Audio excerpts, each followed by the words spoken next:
doon sa atin meron na ano. Camping na rin nata doon. Ha? Camping. Camping. Something. Hindi lang kaya. Open na open yun eh. Hindi lang pala, magmotor ka sandali lang ha. Nasa Bulacan ka na.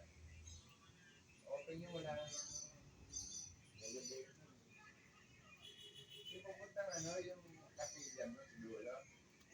Dulo-dulo na pala. Open Ayaw yun. mo, no? Walang kaharang-harang yun. Oo. Friend na. Ha? Kaya mo sila nagkat mo. Ilog yun. Kaya nakakatingan ng Bulacan, ilog eh. Nice time, di. Doon pala sa Pilapil, di ka na naka-resort. Ang pasok naman sa dulo nun, nanduduluhan yung kapilya. Puro ano yun, papapang pababa na. Doon kayo punta lang doon.